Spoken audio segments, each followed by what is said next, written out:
suns, beaches, hippie trails, Dil Chahta Hai and Royal Enfields.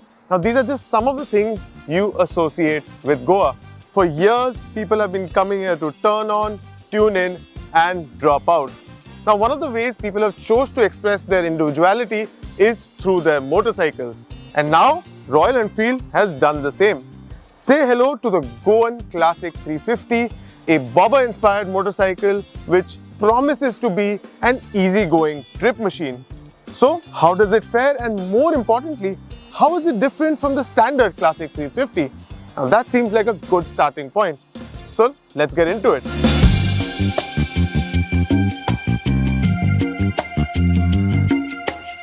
Now in terms of differences, when you compare it to the Classic 350, you get a shorter fender up here in the front, you get tubeless rims, and those white balls are also specific to the Goan Classic 350.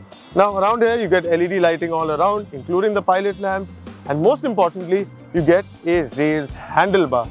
You also get forward set foot pegs that changes the riding dynamics quite a bit, and around here on the side you get the familiar 350cc single cylinder motor, and it produces the same amount of power and torque as the standard Classic 350.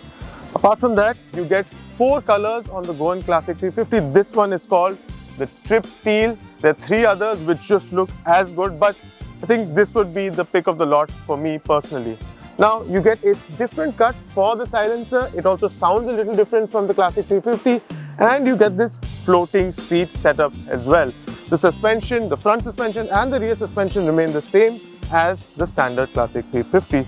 Also, Royal Enfield will sell you a normal handlebar, that's the one on the Classic 350 for the Goan Classic 350, and you get a pillion seat as standard. Now apart from that, you get a swing arm mounted rear fender, and Royal Enfield says they have made changes to the subframe at the back, but the front bit of the motorcycle is exactly the same as the Classic 350. And at the rear, you get a slightly different tail lamp setup. Now, those were all the differences compared to the Classic 350, but what's it like out on the road? I think it's time we got out on those beautiful narrow streets and see how the Goan Classic 350 performs there.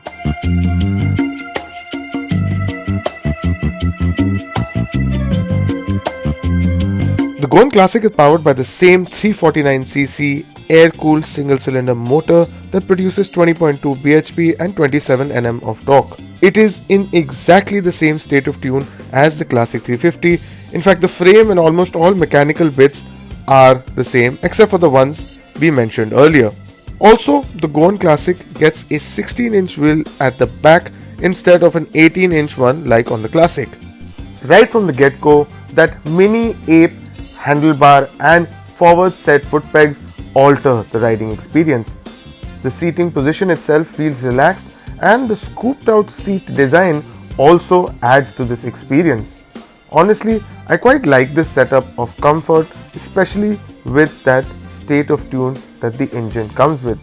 However, the ride does feel stiff on bad roads and also on smoother roads, and handling isn't as sharp as the Classic 350. Surprisingly though, the disc brakes at both ends do a fantastic job at bringing this new bobber style motorcycle to a standstill. I expected the front suspension to dip a bit, but that wasn't the case. The 5-speed gearbox feels easy to operate, and both the clutch and the toe-in heel gear changer are a joy to use. As for the performance, this is a motorcycle where the torque does all the talking. Higher gears, lower speeds, you know the drill. And the Goan Classic 350 keeps seemingly chugging along at a steady pace without much of a bother. I felt that the Goan Classic felt most at home between 50 to 70 kmph on the back roads of Goa, and out on the highway one can stick to the 80 kmph mark fairly easily.